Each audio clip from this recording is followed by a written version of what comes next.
L'homme qui a dit non vient ce 14 juillet 1940 saluer celui qui disait toujours non à la défaite et à l'abandon. La France libre est née.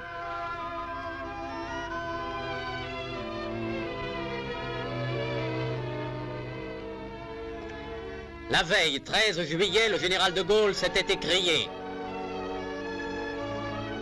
puisque ceux qui avaient le devoir de manier l'épée de la France l'ont laissé tomber brisé, moi, j'ai ramassé le tronçon du glaive. Je suis en mesure d'annoncer qu'il existe déjà, sous mes ordres, une force militaire appréciable, capable de combattre à tout instant, sur terre, dans les airs et sur mer. J'ajoute que cette force augmente tous les jours et je veux que l'on sache de quelle magnifique qualité est la jeunesse française qui accourt si engagée. Il n'y a pas à douter une seconde que cette force ira croissant au fur et à mesure de la guerre. Français, sachez-le, vous avez encore une armée de combat.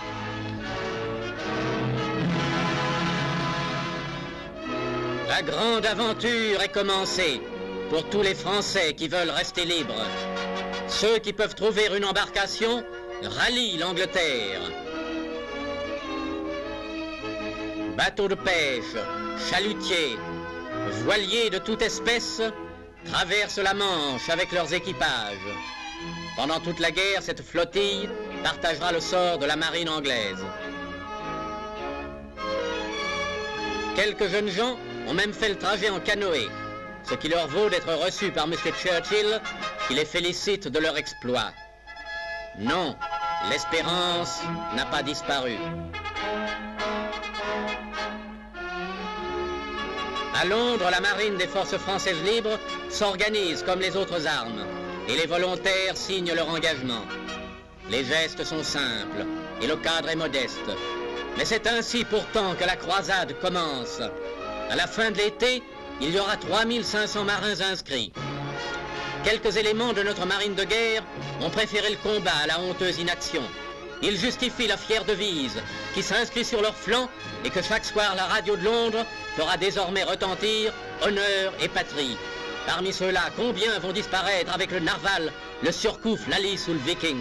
Le gouvernement britannique a reconnu en la personne du général de Gaulle le chef des Français libres. Et le mot reconnaître prend tout son sens. Le monde, peu à peu, reconnaîtra la France véritable.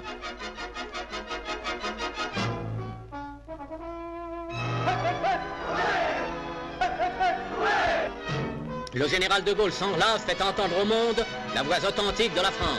La France, tout entière rassemblée dans les 5 minutes décisives, va montrer que malgré les outrages, les tortures, les trahisons, en dépit des larmes versées sur ses armées défaites, sa jeunesse prisonnière, ses petits-enfants qui meurent, elle s'apprête pour la vengeance sous ses drapeaux déchirés. En entendant son appel, les peuples libres reconnaîtront la voix qui depuis tant de siècles les émeut et les entraîne. Les peuples libres reconnaîtront la voix éternelle de la France.